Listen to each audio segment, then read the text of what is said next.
After our family reunion, I checked my bank account. It was empty. My son-in-law snorted, "We needed it more than you." My name is Evelyn, and I turned 70 last spring.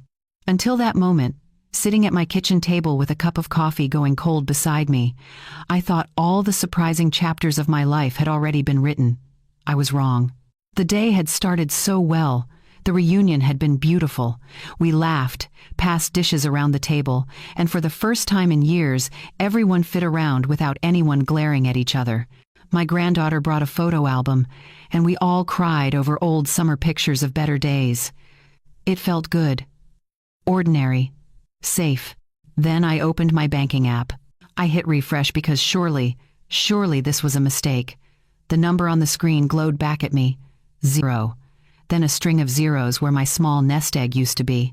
The money I had been saving for years, the cushion that meant I could stay in my own home and not become a burden to anyone, had vanished. My hands went ice cold. I tapped the screen again, willing the app to correct itself. It did not. The room tilted just slightly, the way it does when your body realizes something terrible before your mind catches up. My chest tightened. That money was not just numbers on a screen. It was my independence. It was every sacrifice I had made, every small comfort I had denied myself so I could have security in these fine years.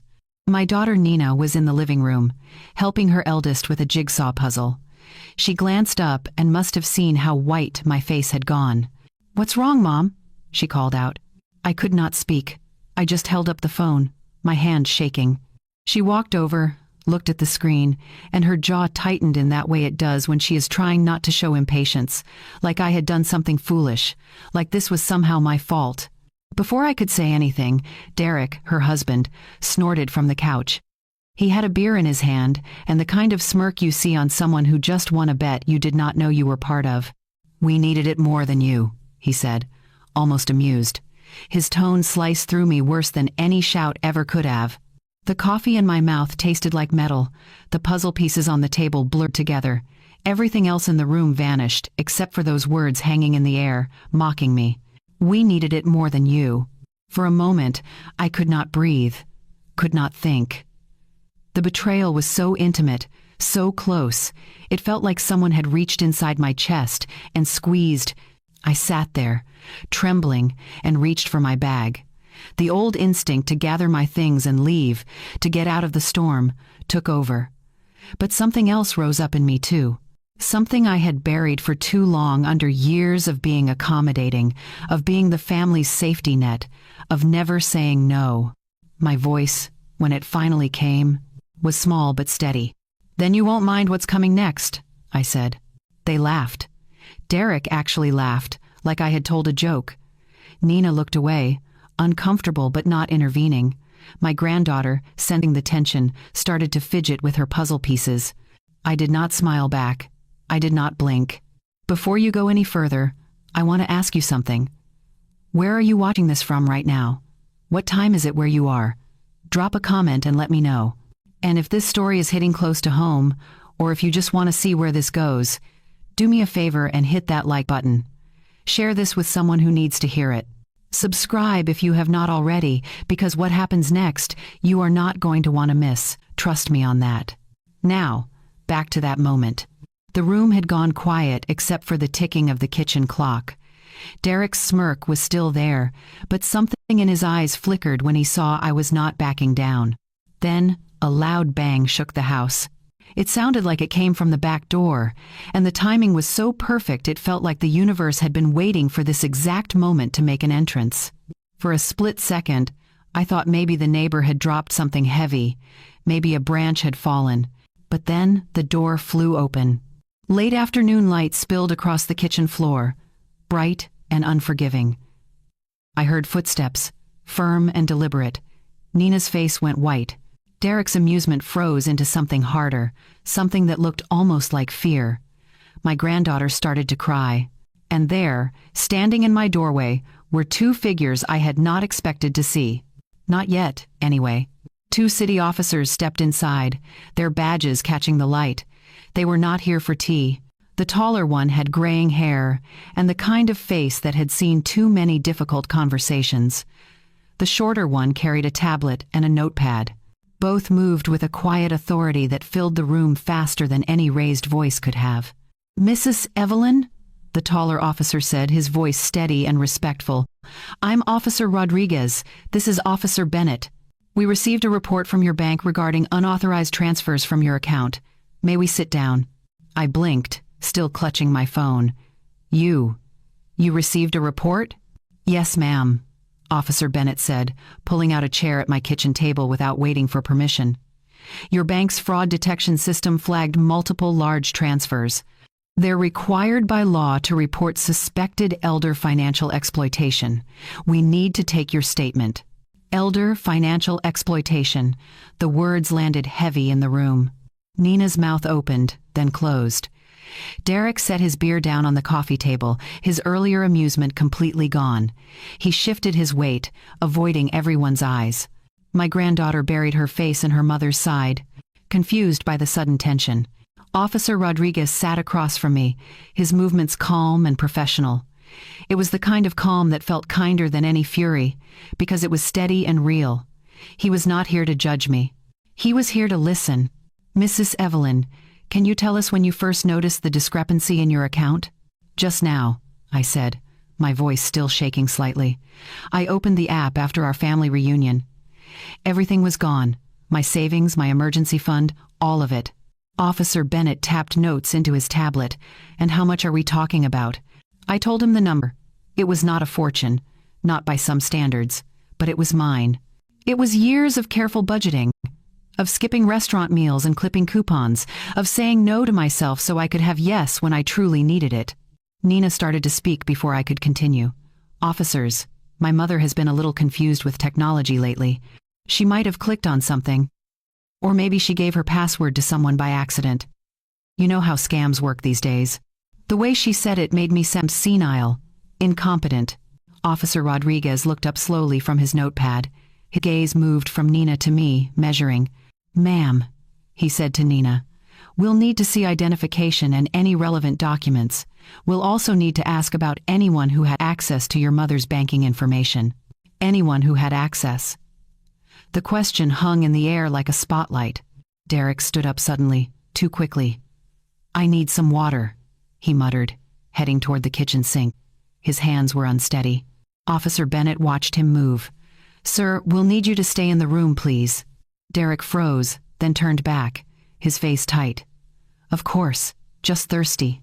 I pulled myself together and handed over the information I had saved on my phone. Account statements I kept backed up in the cloud, receipts for regular deposits, the small spreadsheet I had maintained for years to track my pension and expenses. I had always been meticulous. It was how I had kept my independence this long. "Mrs. Evelyn," Officer Rodriguez said gently, "you keep very organized records. That's going to help us significantly."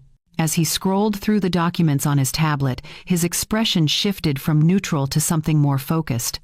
Officer Bennett leaned over to look, and they exchanged a glance that said more than words.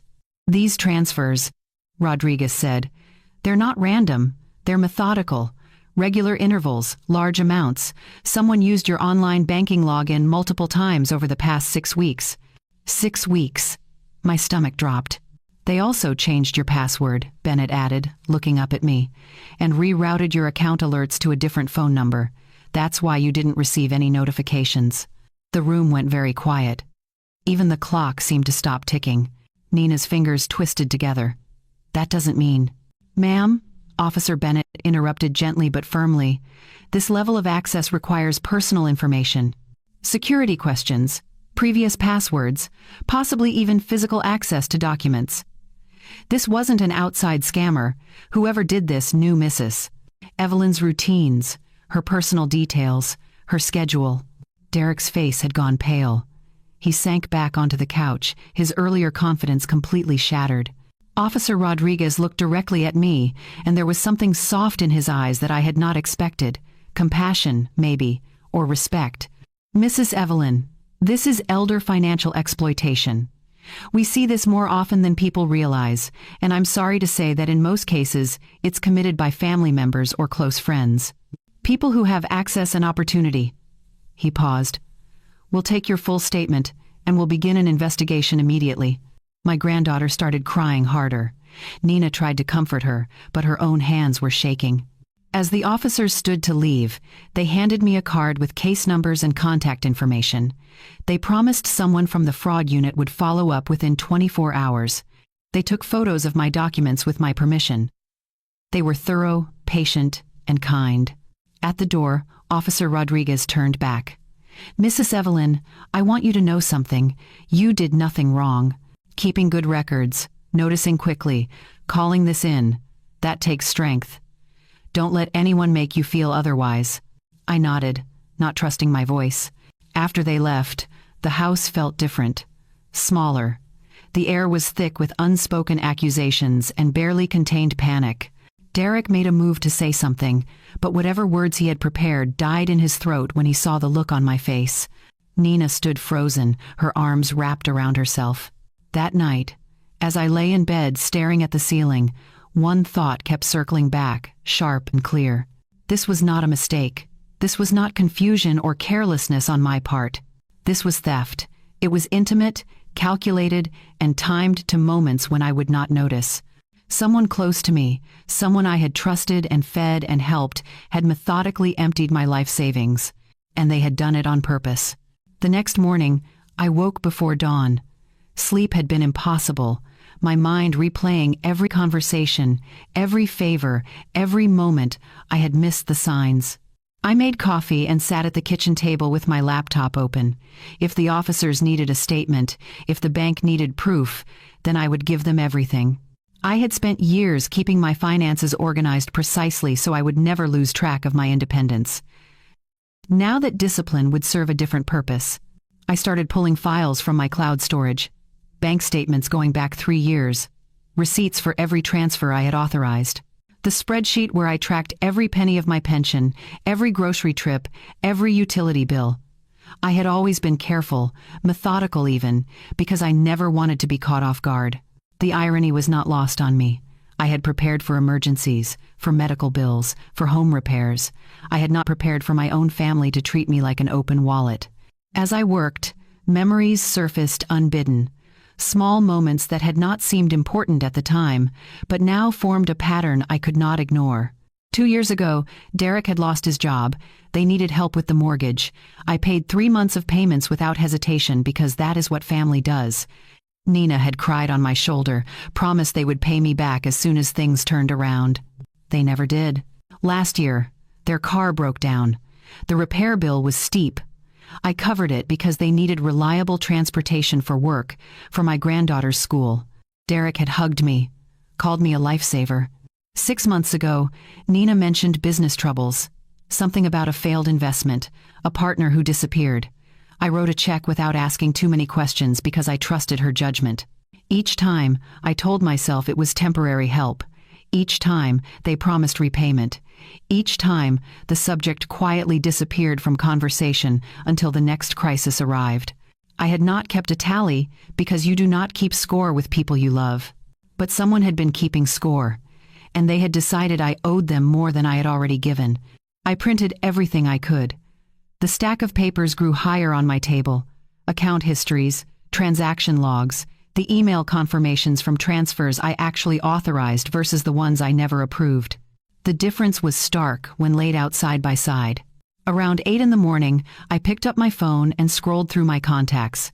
There was a name I had not called in years, but had never deleted. Robert Chen, an attorney I had helped a decade ago when he was fresh out of law school and needed volunteers for a community legal clinic fundraiser. I had organized the whole event from my kitchen, made calls, gathered donations, turned it into something that gave him the credibility he needed to start his practice. He had told me back then, "If you ever need anything, call me." I called. He answered on the 3rd ring. "Evelyn, is that really you?" "Robert, I need help." His tone shifted immediately. "Tell me what happened." I explained everything. The missing money, the officers, the realization that someone close had systematically drained my accounts. My voice stayed steady, but barely. "I'll be there in an hour," he said without hesitation. "Don't talk to anyone about this until I arrive. Document everything, but do not confront anyone. Understand?" I understand. He arrived 50 minutes later, briefcase in hand. Looking older, but still carrying that same focused energy I remembered. He sat at my kitchen table as if he had always belonged there and read through every document I had compiled. "You kept everything tidy," he said, a note of admiration in his voice. "Good instincts, Evelyn. This is going to make our case much stronger." Our case. The word settled over me like armor. "What we're looking at here," Robert continued, flipping through the statements, "is not just theft. It's elder financial abuse, possibly fraud, maybe even forgery if they changed passwords or authorization forms. Whoever did this was systematic." He pulled out his phone and made 2 calls. The first was to a banking fraud specialist he knew. The second was to a private investigator who handled financial crimes. "We'll file an official report with the bank's fraud department," he explained. "We'll also work with the police to build a criminal case. But I want my own team looking at this too. Because banks move slowly and we need to freeze whatever assets we can before they disappear completely." "Can we get the money back?" I asked, hating how small my voice sounded. "We'll fight for every penny," Robert said firmly. "And we'll make sure whoever did this faces consequences. But Evelyn, I need you to prepare yourself. This is going to get difficult. Family cases always do." I nodded. I already knew it would be difficult. I had known the moment I saw that 0 on my screen. Robert spent the next hour going through the transaction history, line by line. His finger stopped on a section near the middle of the page. "Look at this," he said, turning the laptop toward me. "See these withdrawals, small amounts, 200 here, 300 there. They're all timed to specific days." I leaned closer, squinting at the dates. "Tuesdays and Thursdays," I said slowly. "Those are the days I volunteer at the community center. I'm gone from 10 until 3. Robert's expression hardened. "They knew your schedule. They waited until you were out of the house to make the transfers, so you wouldn't get any immediate alerts or notice unusual activity."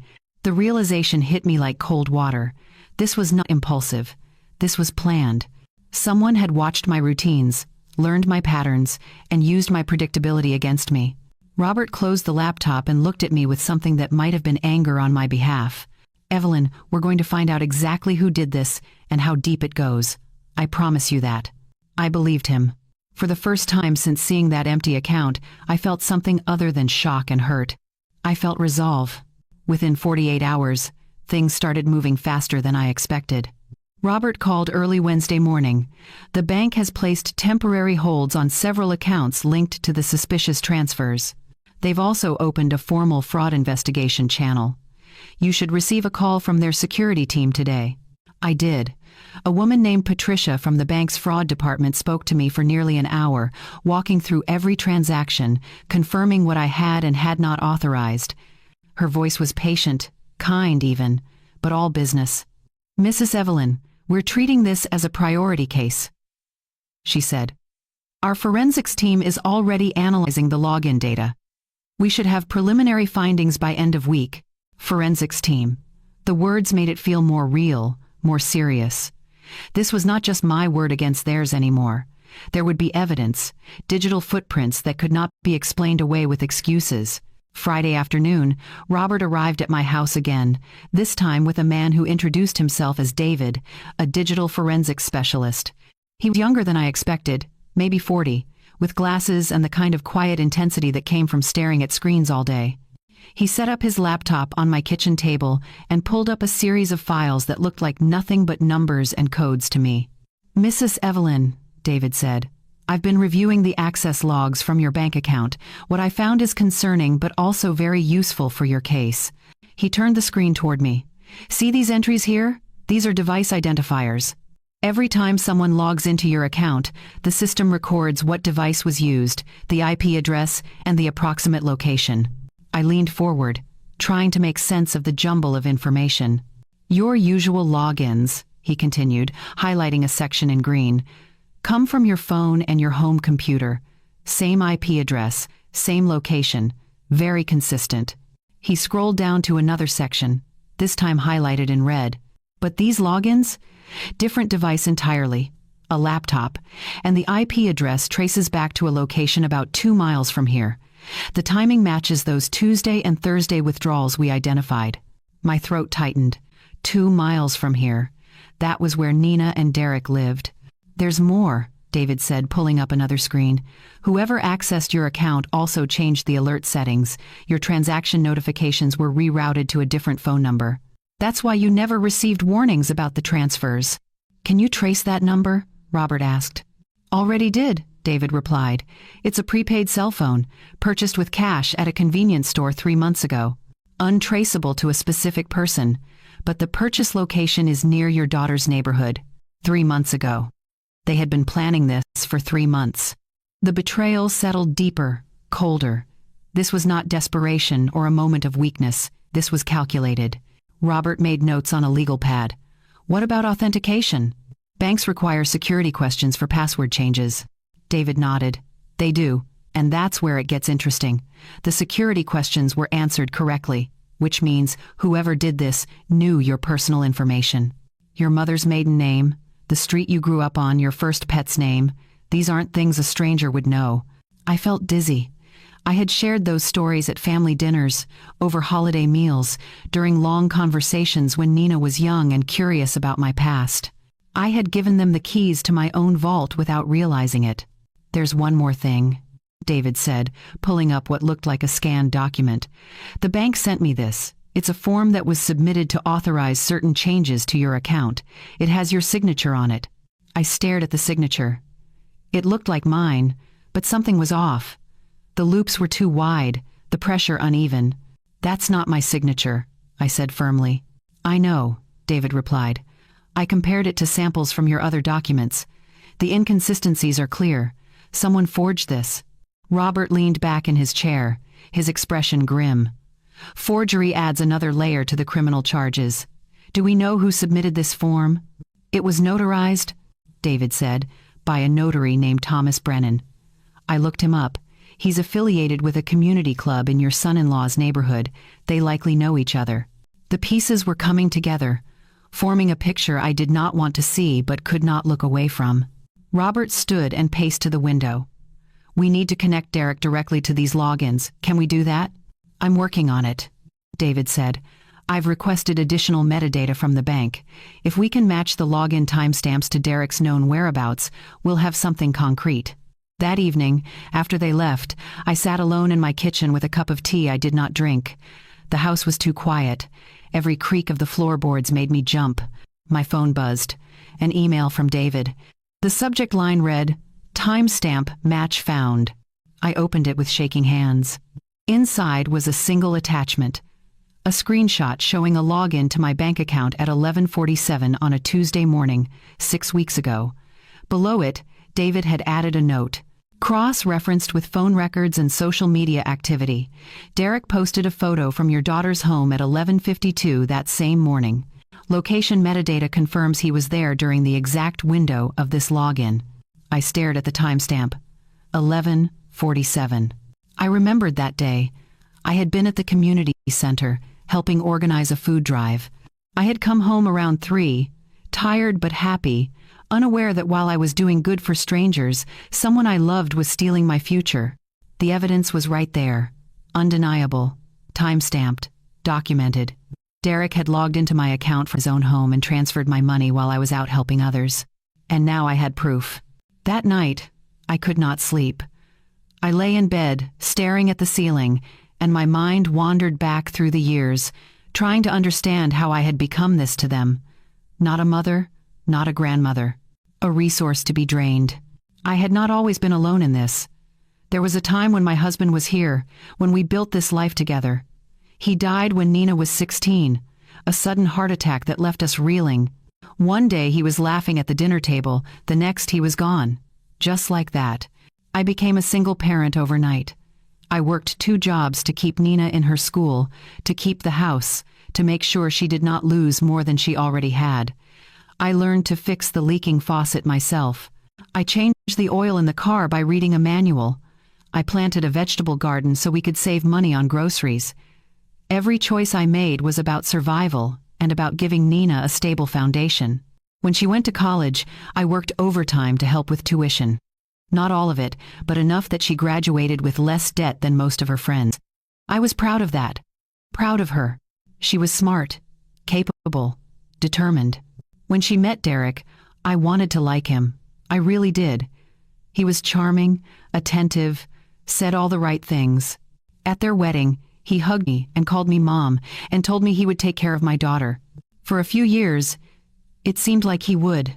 But somewhere along the way, the requests started. Small at first. Could I watch my granddaughter for the weekend so they could get a trip? Of course.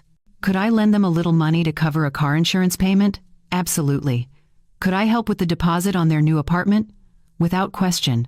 Each favor felt reasonable on its own. It was only when I looked back that I saw the pattern. I had been filling gaps for years, patching holes that should not have existed if they managed their money better. There was the time Derek started a business with a friend. He needed startup capital. I gave him $8,000. The business folded within 6 months. He never mentioned paying me back, and I never asked because I did not want to seem petty. There was the vacation they took to Florida 2 years ago, the one they said was a much-needed break after a hard year. They posted photos of fancy restaurants and beach resorts. A week later, Nina called to say they could not make rent and could I help just this once. I sent the money the same day. Last Christmas, I bought gifts for my granddaughter and also quietly paid their electric bill because Nina mentioned it was overdue. I wrapped the payment in an envelope and slipped it to her without Derek seeing because I knew he would be embarrassed. Or so I thought. Maybe he was not embarrassed at all. Maybe he expected it. I had been the safety net for so long that I had forgotten I was allowed to say no. I had confused love with obligation, generosity with surrender. Somewhere in all those years of giving, I stopped asking if they appreciated it. I stopped asking if they even respected me. Lying there in the dark, I realized something else. Derek had not just stolen money, he had stolen the meaning behind it. Every dollar I saved was a choice I made. A meal I skipped, a coat I did not replace, a trip I never took. That money represented my autonomy, my ability to care for myself so I would not become a burden. And he took it as if it meant nothing. The hurt was still there, deep and sharp. But something else was rising alongside it. Not anger, exactly. Something colder, clearer. Strategy. I sat up in bed and turned on the lamp. I reached for the notepad I kept on my nightstand and started writing. Robert had given me advice. Document everything. Build a legal wall. Do not engage emotionally. Let the professionals do their work. I wrote down every conversation I could remember, every request for money, every promise to pay me back, every time Derek made a comment that should have been a warning. The time he joked about my pension being more than I needed. The time he asked if I had a will and who was listed as beneficiary. The time he mentioned I should add Nina to my bank account for emergencies. I had brushed those moments off as casual conversation. Now I saw them for what they were. He had been testing boundaries, probing for weaknesses, laying groundwork. I made a list of witnesses. Neighbors who might have seen Derek coming and going from my house on days I was not home. Friends who had heard me mention lending money. The bank teller who knew me by name and might remember unusual activity. I wrote down questions to ask Robert. Could we subpoena phone records? Could we trace where the withdrawn money went? Could we prove not just that the theft happened, but that it was premeditated? By the time the sun came up, I had 5 pages of notes. My hand ached from writing, but my mind felt sharper than it had in days. The plan was forming. Gather proof, build a case so strong they could not lie their way out of it, protect what was left of my assets and my independence. And most importantly, refuse to let their guilt trips and manipulations derail me. They would try, I knew. Derek would get defensive. Nina would cry and beg me to let it go for the sake of family. They would say I was overreacting, being cruel, tearing the family apart. But I was done being the person who absorbed their consequences. I was done being the woman who gave until there was nothing left. This time, I would stand firm, not out of spite, not out of revenge in the petty sense, but out of respect for the life I had built, the sacrifices I had made, and the future I still deserved to have. I got dressed, made coffee, and called Robert. I'm ready, I told him. Let's move forward with everything. Good, he said, because we have a lot of work to do. Robert scheduled a meeting at his office for Monday morning. When I arrived, there was a woman waiting in the conference room. She was in her 50s, dressed professionally, with reading glasses perched on her nose and a large magnifying lamp set up on the table. "Evelyn, this is Dr. Margaret Foster," Robert said. "She's a forensic document examiner, one of the best in the state." Dr. Foster stood and shook my hand with a firm grip. "Mrs. Evelyn, I've been reviewing the documents your attorney provided. I'd like to walk you through what I've found." She spread several papers across the table. Copies of the authorization form that David had shown me, alongside samples of my real signature from old checks and legal documents. "Document examination is part science, part art," Dr. Foster began, adjusting her lamp over the papers. "When someone signs their name, they do it with a specific rhythm, pressure, and flow. These patterns are incredibly difficult to replicate perfectly." She pointed to the authorization form. "This signature purporting to be yours has several inconsistencies. First, look at the pressure points." She traced the lines with a pen. "Your natural signature shows consistent pressure throughout.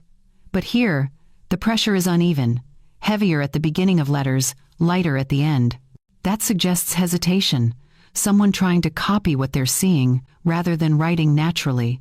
I leaned closer, studying the subtle differences. "Second," she continued, "the pen lifts. You have a distinctive way of connecting your letters, very fluid. This signature has breaks where there shouldn't be any." The forger lifted the pen multiple times, probably to check their work against a reference. "Can you prove it's forged?" Robert asked. "I can testify to a high degree of certainty that this signature was not made by Mrs. Evelyn," Dr. Foster said. "I can also tell you something else. The ink." She pulled out a small device and held it over the document. "This is a video spectral comparator. It analyzes ink composition and aging. The signature on this form is approximately 3 months old, which matches the timeline. But here's the interesting part." She pointed to a date written next to the signature. "This date was added later, maybe a day or two after the signature. Different pen, slightly different ink composition. Someone signed this form, then came back and dated it to make it appear legitimate." My stomach turned.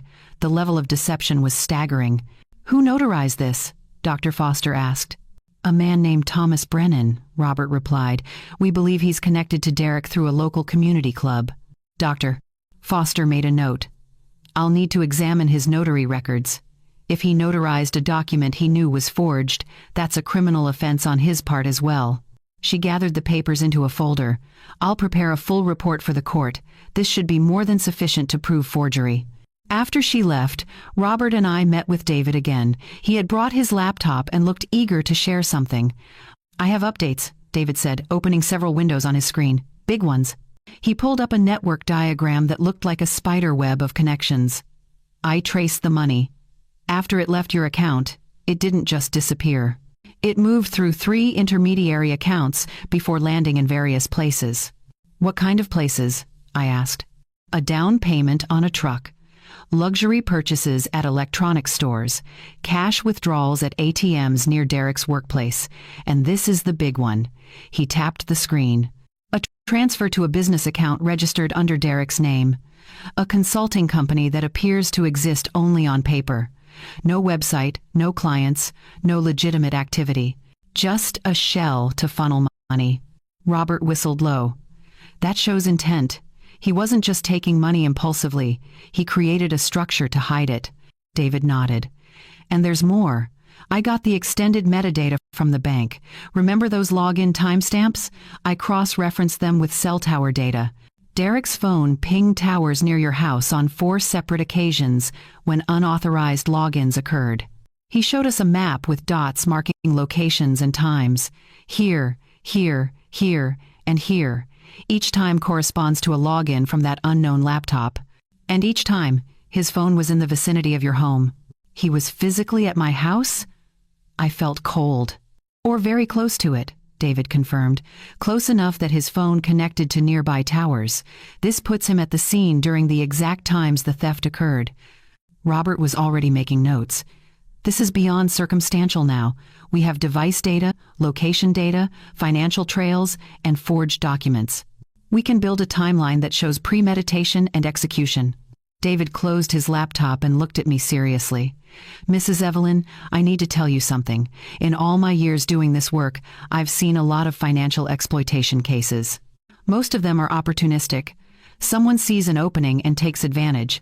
But this was planned. Methodically. Your son-in-law spent months setting this up." The words landed heavy, but I did not flinch. I had already accepted the truth of it. Now I just needed everyone else to see it too. That evening, a courier delivered a thick envelope to my house. It was from Dr. Foster, her official report. I opened it and read through pages of technical analysis, comparison charts, and detailed explanations. At the end, there was a summary statement. "It is my professional opinion, based on examination of pressure patterns, stroke dynamics, pen lifts, and ink analysis, that the signature on the authorization form dated 3 months prior was not executed by Mrs. Evelyn Carter. Further analysis indicates the signature was forged, likely by someone with access to reference samples of her genuine signature." The date notation was added subsequently, suggesting an attempt to legitimize the document after the fact. Below that, in simpler terms, the signature is a forgery. I set the report down on my kitchen table and stared at it for a long moment. This was the moment everything changed. Not just my word against theirs, not just suspicion or hurt feelings. Evidence, undeniable, documented, professional evidence. Derek had forged my signature to steal my money. And now I had proof. Derek found out about the investigation on a Tuesday. I do not know how he learned.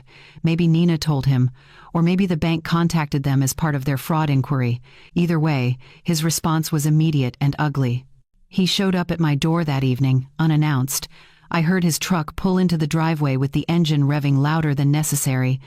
When I looked through the window, I saw him storming toward my front door, his face red and twisted with anger.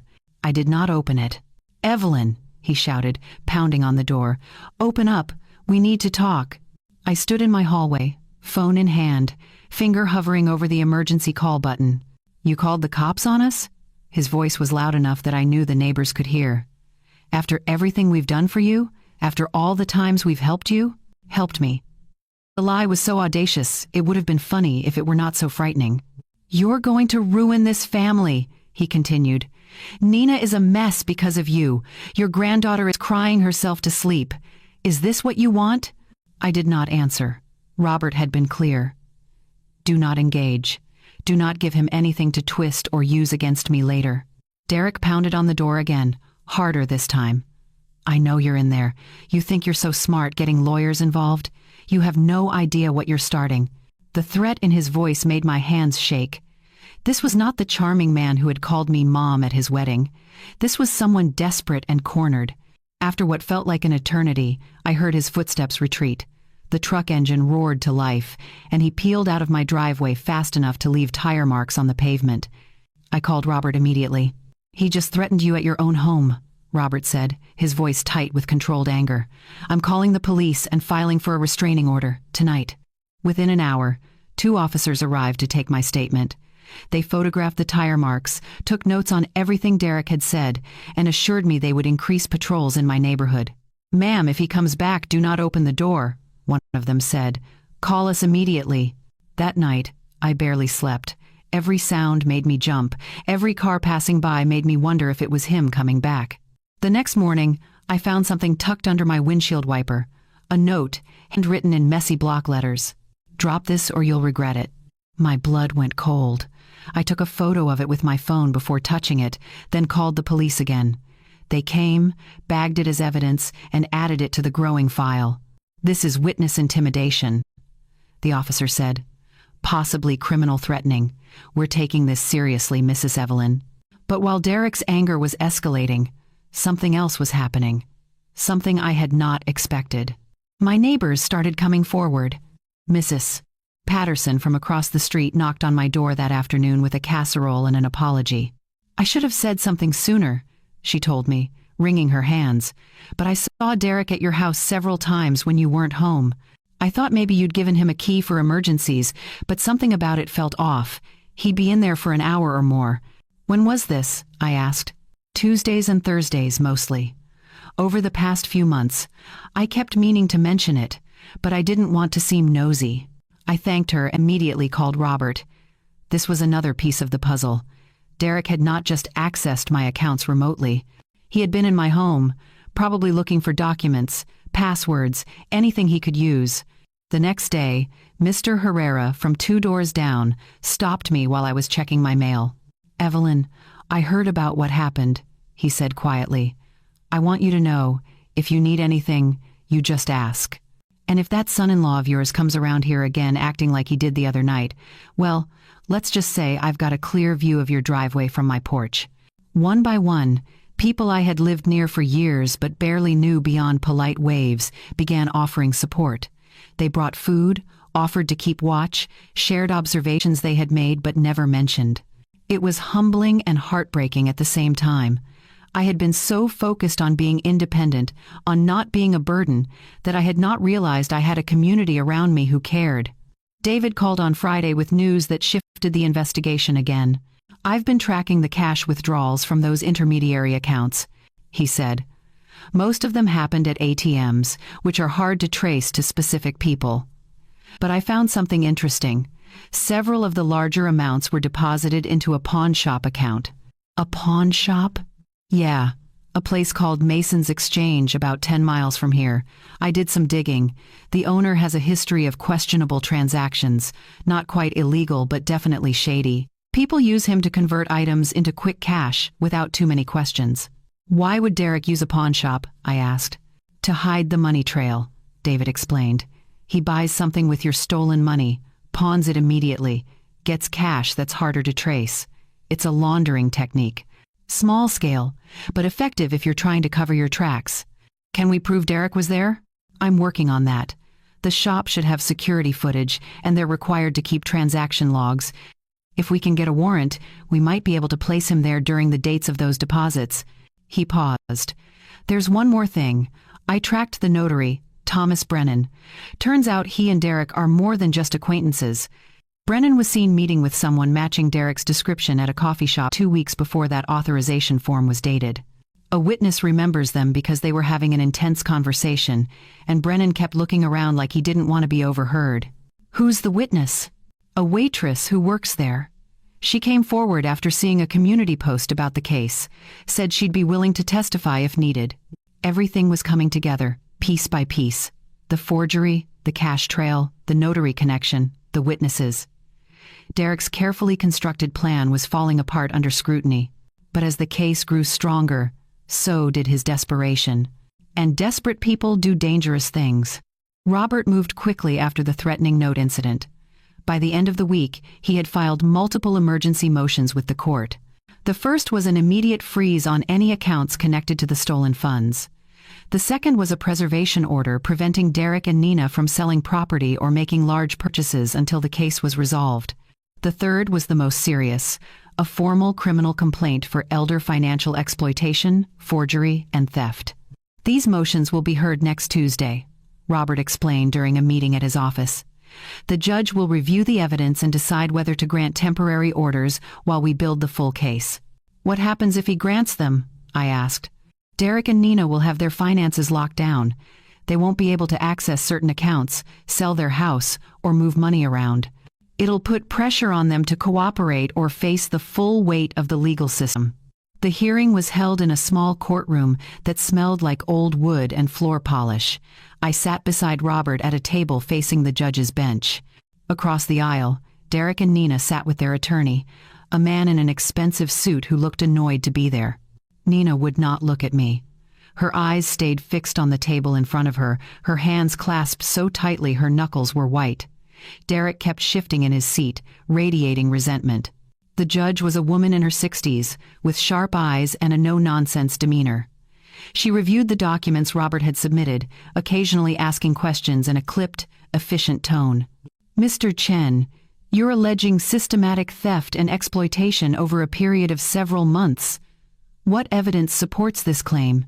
Robert stood and presented the forensic reports, the bank records, the timestamp data, and Dr. Foster's analysis of the forged signature. He spoke clearly and methodically, building the case layer by layer. The opposing attorney tried to object several times, claiming the evidence was circumstantial, that there could be innocent explanations. The judge listened but did not seem impressed. Your client had access to Mrs. Evelyn's home, knowledge of her routines, and the technical capability to access her banking, the judge said. The forensic evidence shows unauthorized logins from devices linked to him during times he was verifiably in the area. That's beyond circumstantial, counselor. She granted the temporary orders. Accounts frozen, preservation in place, a criminal investigation to proceed in parallel with the civil case. Derek's face went pale. Nina started crying softly. As we left the courtroom, their attorney pulled Robert aside. We'd like to discuss a settlement. Keep this out of criminal court. Your client stole from an elderly woman, Robert said flatly. There's no settlement that makes that go away. The attorney's expression hardened. We'll fight this. Good luck with that, Robert replied. On the drive home, I felt something loosen in my chest. The legal system was taking me seriously. The evidence was strong. For the first time since this nightmare began, I felt like I was not facing this alone. But Robert had one more question for me when we got back to his office. Evelyn, have you had any conversations with Derek or Nina since this started? Anything recorded? I hesitated. There was one phone call. About a week ago, Nina called, crying, begging me to drop everything. Derek got on the line at one point. Do you still have that call? Yes.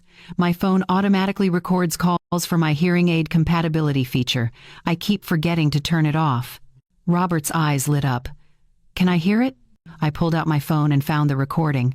My hands shook slightly as I pressed play. Nina's voice came through first, tearful and pleading.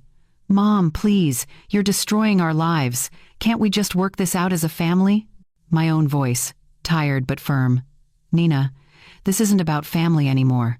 This is about what's right. Then Derek's voice, sharp and defensive. You want what's right? Fine. We took the money. You weren't using it anyway. You live alone in that house doing nothing while we're out here struggling with real bills, real problems. We needed it more than some old woman saving for what? Another 10 years of existing? There was a pause on the recording. I had been too shocked to respond immediately. Derek continued, his tone shifting to something almost mocking. And yeah, I signed your name on that form. So what? You would have said no like you always do when it's actually important. I did what I had to do. The recording ended. Robert stared at the phone, then at me. Evelyn, do you understand what you just gave me? A confession? A complete, uncoerced admission of guilt, theft, forgery, and motive, all in his own words. Robert was already typing notes furiously on his laptop. This changes everything. With this recording, they have no defense. None. Is it legal? Can we use it? You're in a one-party consent state. As long as one person in the conversation knows it's being recorded, it's admissible. You were that person. He looked up at me with something like awe. This is the smoking gun, Evelyn. This ends the case. I sat back in my chair, letting it sink in. Derek's own words, his own arrogance, had sealed his fate. What happens now? I asked. Now we prepare for trial. We submit this recording as evidence, and we make sure everyone hears exactly what he said. Robert closed his laptop and met my eyes. Get ready, Evelyn. This is about to get very real for them. Word travels fast in small towns, especially when court documents become public record. By the end of the week, people were talking. I noticed it first at the grocery store. The cashier, who usually chatted about the weather, gave me a sympathetic smile and squeezed my hand when she gave me my change. The woman in line behind me whispered to her companion loud enough for me to hear, "That's her, the one whose family stole everything." It should have embarrassed me. Instead, it felt like validation. At the community center where I volunteered, the director pulled me aside. "Evelyn, I heard what happened. I'm so sorry. If you need time off, we understand." "I don't need time off," I told her. "I need to keep living my life." She nodded, respect in her eyes. "Well, if you need anything, you let us know." But the real shift came when people started reaching out to Robert directly. Mrs. Chen, who lived 3 houses down, called to say she had seen a moving van at Derek and Nina's house about 2 months ago. Not a full moving van, just a rental truck. She watched them load furniture and boxes, then return the truck a few hours later. At the time, she thought they were helping someone move. Now she wondered if they had been pawning or selling items purchased with my money. The mail carrier came forward with information about multiple packages delivered to their address during the same time frame as the thefts. Electronics, luxury goods, things that did not match their usual deliveries. Even the barista at the coffee shop where Derek and the notary had met agreed to give a statement. She remembered them clearly because Derek had been agitated, speaking in hushed tones, and Thomas Brennan kept glancing around nervously. David compiled everything into a comprehensive file. Forensic evidence, financial records, witness statements, the recorded phone call, location data. He organized it into a timeline that told the complete story from start to finish. "This is beyond solid," he told Robert during a meeting at the office. "Any jury that sees this will convict. Any judge will rule in Evelyn's favor. There's no ambiguity left." Robert scheduled a meeting with the prosecutor handling the criminal side of the case.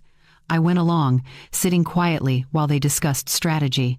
The prosecutor, a serious woman named Angela Torres, reviewed the evidence with the kind of focus that made me feel genuinely protected. "This is one of the most thoroughly documented elder exploitation cases I've seen," she said. "Usually we have to piece together bits of circumstantial evidence and hope for a confession. Here, we have everything: the means, the motive, the opportunity, and an admission." "What kind of charges are we looking at?" Robert asked. "Felony theft, forgery, financial exploitation of an elderly person, and potentially identity fraud. Combined, we're talking about significant prison time if convicted. At minimum, probation, restitution, and a permanent record." She looked at me directly. "Mrs. Evelyn, I want you to know that we're going to pursue this aggressively. What happened to you is not just a family dispute, it's a crime, and we treat it as such." I nodded, grateful but also sad. This had gone so far beyond anything I imagined that day at the kitchen table when I saw the empty account. Meanwhile, the social consequences for Derek and Nina were mounting. Nina lost her part-time job at a local boutique after the owner learned about the case. Derek's employer, a construction company that valued reputation in the community, placed him on unpaid leave pending the outcome of the trial. Their friends stopped calling. Invitations dried up. The social circle they had cultivated for years turned cold. I heard through Mrs. Patterson that Nina had been seen crying at the pharmacy and that Derek had gotten into a shouting match with someone at the hardware store who confronted him. Their carefully constructed life was collapsing. Robert filed the major evidentiary submission on a Monday morning. It was over 200 pages of documents, reports, statements, and exhibits. Everything we had, organized and indexed, submitted to both the civil and criminal courts. That afternoon, a reporter from the local newspaper called me. "Mrs. Evelyn, we're running a story about elder financial exploitation in our community. Your case has been referenced in public filings. Would you be willing to comment?" I hesitated, then thought about all the other elderly people who might be going through something similar, too scared or ashamed to speak up. "Yes," I said. "I'll talk to you." The article ran 2 days later on the front page of the local section. The headline read, "Local woman takes stand against family theft. Elder exploitation case highlights growing problem." My name was in print. The details were public. There was no hiding anymore, no pretending this was just a private family matter. The secret was out, and there was no going back. Courtroom was smaller than I expected. I had imagined something grand from television dramas, but this was plain and functional: wooden benches, fluorescent lighting, an American flag in the corner. The judge's bench sat elevated at the front, imposing despite its simplicity. I wore a navy dress I had owned for years, the one I saved for important occasions. Robert sat beside me at the plaintiff's table, his briefcase open and organized. Across the aisle, Derek and Nina sat with their attorney. Nina looked like she had not slept in days. Derek stared straight ahead, his jaw clenched tight. The gallery behind us was fuller than I anticipated. Mrs. Patterson was there, along with Mr. Herrera and several other neighbors. The prosecutor, Angela Torres, sat in the front row, ready to observe for the criminal proceedings that would follow. Judge Harrison entered, and we all stood. She was the same woman from the preliminary hearing, her expression unreadable as she took her seat. "We're here today for the civil hearing in the matter of Evelyn Carter versus Derek and Nina Thompson," she began. "I've reviewed the submitted evidence. We'll hear testimony from witnesses, after which I'll issue provisional rulings. Let's proceed." Robert called David to the stand first. David explained the digital forensics in plain language, walking the court through login timestamps, device identifications, and location data. He showed charts that mapped Derek's movements against unauthorized account access. The correlation was undeniable. "In your professional opinion," Robert asked, "could these logins have been accidental or coincidental?" "No," David said firmly. "The pattern shows deliberate, repeated access during specific windows of opportunity. This was intentional and planned." The defense attorney cross-examined, trying to poke holes in the technical evidence, but David held steady. Every question was met with clear, factual answers. Next came the bank's fraud investigator, a woman named Patricia, who had worked my case from the beginning. She testified about the alert rerouting, the password changes, the transfer patterns. She confirmed that the bank had flagged this as elder exploitation within days of discovering the activity. "We see these cases frequently," Patricia said, "but this one stood out because of how methodical it was. Whoever did this understood banking systems well enough to cover their tracks temporarily." Dr. Foster took the stand after lunch. She brought enlarged images of the forged signature and walked the court through her analysis. The differences between my real signature and the forgery were projected on a screen for everyone to see. "This signature was not executed by Mrs. Evelyn, Doctor," Foster stated. "It was copied by someone with access to samples of her genuine signature, but without the natural fluidity and pressure consistency of her actual handwriting." The defense attorney tried to suggest the differences were minor, insignificant. Dr. Foster shut that down immediately. "In forensic document examination, these differences are substantial and conclusive. This is forgery." Then Robert played the recorded phone call. The courtroom went silent as Derek's voice filled the space, admitting to taking the money, justifying it, confessing to signing my name. His words hung in the air, damning and irrefutable. Nina's face crumpled. She covered her mouth with her hand, tears streaming down her cheeks. Even their attorney looked uncomfortable. When the recording ended, Judge Harrison sat back in her chair, her expression harder than before. "Miss Thompson," she said, looking directly at Nina, "you're listed as a defendant in this case. Do you wish to testify?" Nina's attorney leaned over to whisper to her, but she shook her head and stood. "Yes, Your Honor. I'd like to speak." She took the stand, her hands trembling as she was sworn in. Robert approached carefully, his tone measured. "Miss Thompson, were you aware your husband was accessing your mother's bank account?" Nina's voice was barely above a whisper. "Not at first." "When did you become aware?" She took a shaky breath. "About 3 weeks in, I saw a notification on his computer. I asked him about it, and he told me Mom had given him access to help her manage things." "Did you believe him?" A long pause. "I wanted to." "When did you realize he was lying?" Nina's face twisted with emotion. "When the officers showed up, I saw Mom's face. I knew then that she had no idea what was happening. And I realized I had been lying to myself because it was easier than confronting what Derek was doing." "Did you benefit from the stolen money?" "Yes," her voice broke. "We paid bills with it. Bought things. I told myself it was borrowing, that we'd pay her back. But deep down, I knew it was wrong. I just didn't want to see it." Robert let the admission sit for a moment. "Why didn't you stop him?" "Because I was scared," Nina said, tears falling freely now. "Scared of what it meant about who I married. Scared of what it meant about who I'd become. I let my mother, the woman who sacrificed everything for me, be robbed because I was too weak to stand up." The courtroom was completely silent. Even the court reporter stopped typing for a moment. "I'm sorry, Mom," Nina said, turning to look at me directly. "I know that doesn't fix anything. I know you have no reason to forgive me. But I'm so sorry." I met her eyes but said nothing. Sorry was just a word. Action would speak louder. Robert called me to the stand last. I walked slowly to the witness box, placed my hand on the Bible, and swore to tell the truth, as if I had done anything but tell the truth this entire time. Robert's questions were gentle but direct. He walked me through my relationship with Nina and Derek, the pattern of financial help, the discovery of the theft, the emotional impact. Mrs. Evelyn, why did you decide to pursue legal action rather than handling this privately within the family? I took my time answering, wanting to get the words exactly right. Because what happened to me was not a family disagreement, it was a crime. If I had stayed silent, if I had let them sweep this under the rug for the sake of keeping the peace, I would have been telling myself that my dignity, my security, my life's work meant nothing. I would have been saying that I deserved to be used. My voice grew stronger. I spent years being generous, being the safety net, being the person everyone could count on. And somewhere in all that giving, they stopped seeing me as a person. They saw me as a resource. I had to take action not just for myself, but for every other older person who is being taken advantage of by people they love and trust. Judge Harrison listened intently, her eyes never leaving my face.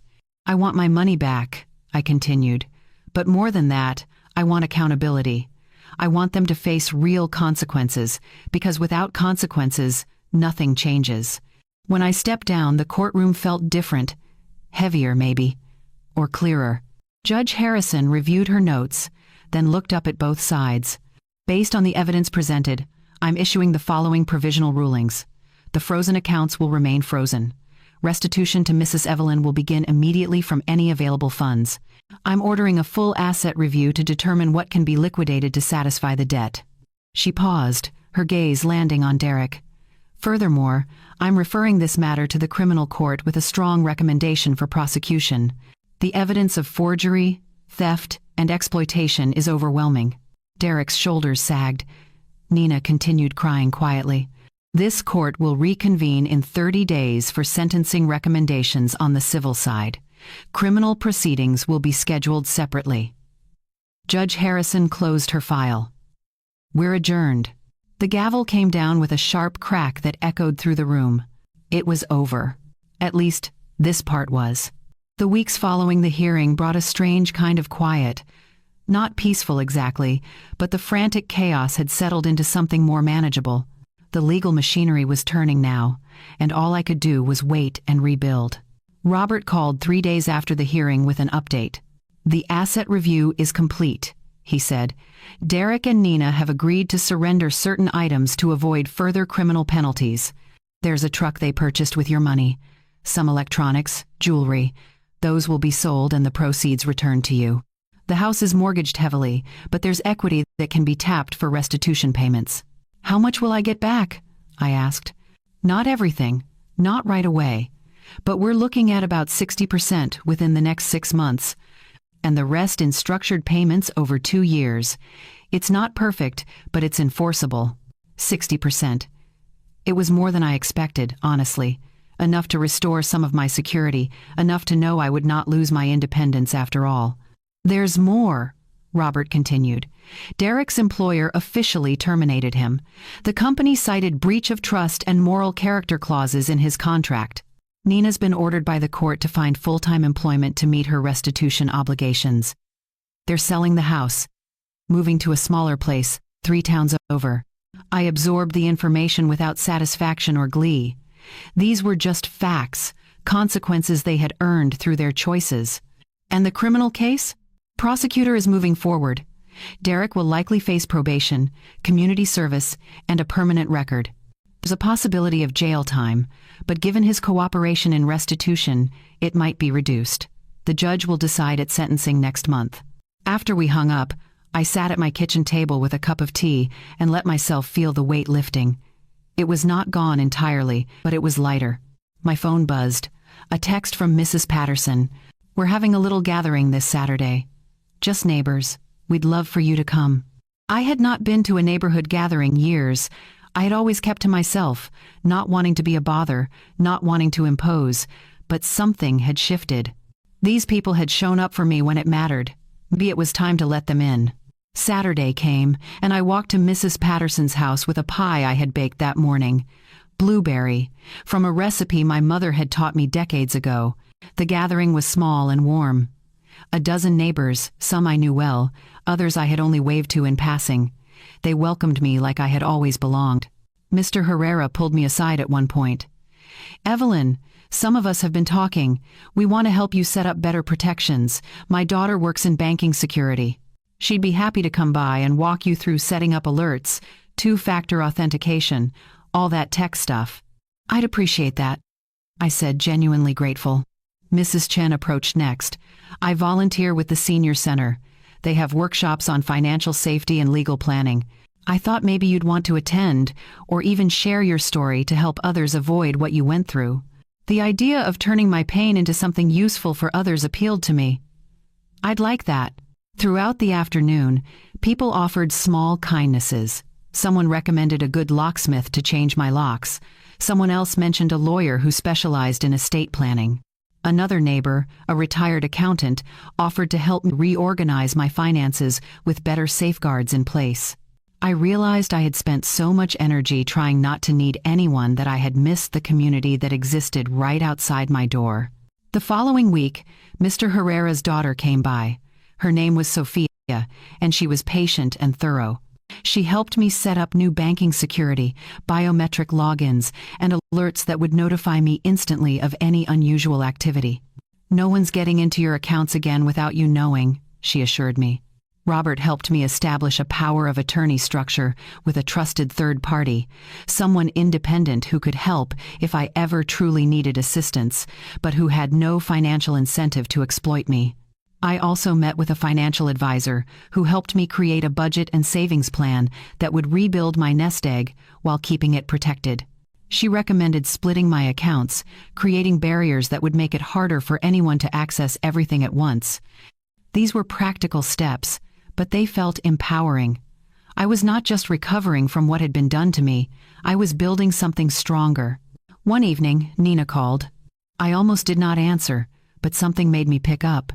"Mom," she said, her voice small, "I'm not calling to make excuses. I just wanted you to know I got a job. Full-time, decent pay. I'm starting therapy too." Trying to understand how I let things get so bad, I listened without interrupting. "I'm making my first restitution payment next week," she continued. "It's not much, but it's a start. I know I can't fix what I did. I know I broke your trust, but I want you to know I'm trying to be better. Actions matter more than words, Nina," I said quietly. "Show me over time, not with apologies, but with choices." "I will, Mom. I promise." After we hung up, I sat with the conversation for a long time. I did not know if Nina would follow through. I did not know if our relationship could ever be repaired. But I knew one thing with certainty. I would not let hope make me vulnerable again. I would not let love become a weapon someone could use against me. Boundaries were not cruelty. They were survival. And I intended to survive with my dignity intact. 8 months later, I stood in front of a room full of people at the Senior Community Center, my hands only slightly trembling as I held the microphone. "My name is Evelyn," I began, "and I'm here to tell you that trusting the wrong person almost cost me everything." The workshop was called Protecting Yourself, Financial Safety for Seniors, and I had been invited to speak after the local news story brought attention to elder exploitation cases in our area. 23 people filled the chairs, most of them my age or older, all of them listening with the kind of focus that told me they understood why this mattered. I shared my story. Not all the painful details, but enough to illustrate how easily it could happen. How family members can exploit trust. How important it is to keep records, set boundaries, and never feel ashamed to ask for help or take legal action when needed. "You are not being difficult when you protect yourself," I told them. "You are not breaking up the family when you hold people accountable. You are simply refusing to be taken advantage of." After the workshop, several people approached me. An elderly man with kind eyes shook my hand and said, "Thank you. My son has been pressuring me to sign over my house. I thought I was being paranoid for hesitating." "You're not paranoid," I assured him. "You're being smart." A woman around my age hugged me, whispering that her daughter had been draining her account for months and she had been too ashamed to tell anyone. "But hearing you talk about it, I realize I don't have to carry that shame. They should." These moments made the pain worthwhile. If my story could help even one person avoid what I went through, then something good had come from the hurt. Life had settled into a new rhythm. My finances were slowly recovering. The restitution payments came regularly, deposited into my account on the first of each month like clockwork. Nina had not missed a single payment. She called occasionally, updating me on her therapy progress, asking tentatively if we could have coffee sometime. I agreed to coffee 3 months ago. It was awkward and careful, both of us measuring our words. But she showed up. She listened. She did not make excuses. We were not back to where we were. Maybe we never would be. But there was something there, fragile and new, that might someday grow into trust again. Derek, on the other hand, had disappeared from my life entirely. I heard through Mrs. Patterson that he had moved 2 states away, taken a job in construction, and barely contacted Nina anymore. She had filed for divorce. The papers were being finalized. I did not waste energy thinking about him. He had made his choices. Now he lived with them. My Tuesdays and Thursdays were still spent volunteering, but now I also attended a pottery class on Wednesday evenings. The instructor was patient, and the other students were friendly. I was terrible at it, honestly. My bowls came out lopsided, my vases collapsed halfway through shaping. But I loved it.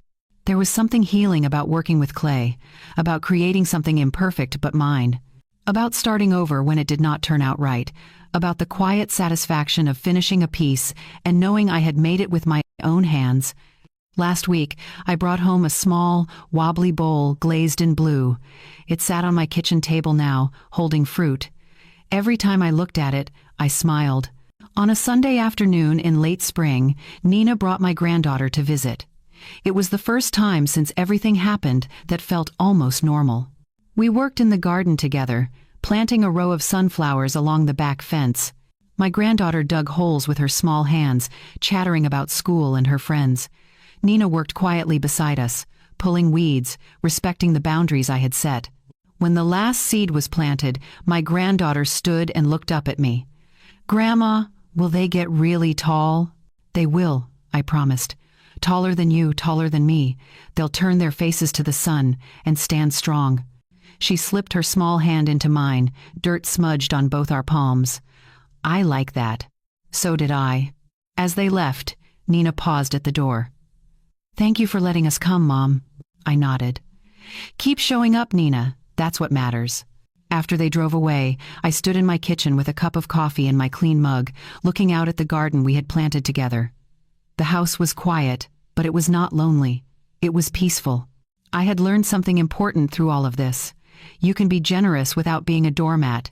You can love without losing yourself. You can forgive without forgetting the lessons that pain taught you. I am Evelyn. I am 70, and I am nobody's backup plan. I am not an endless resource. I am a woman who learned to protect her own light, to water her own garden, to stand tall like those sunflowers reaching for the sun. If this story resonated with you, if you know someone who needs to hear it, share it. Leave a comment telling me your thoughts. Hit that like button and subscribe, because stories like this need to be told. We need to protect each other, support each other, and remind each other that we deserve dignity at every age. Sovereignty tastes like coffee in a clean mug, like a garden you tend for yourself, like a life rebuilt on your own terms. And it is worth fighting for.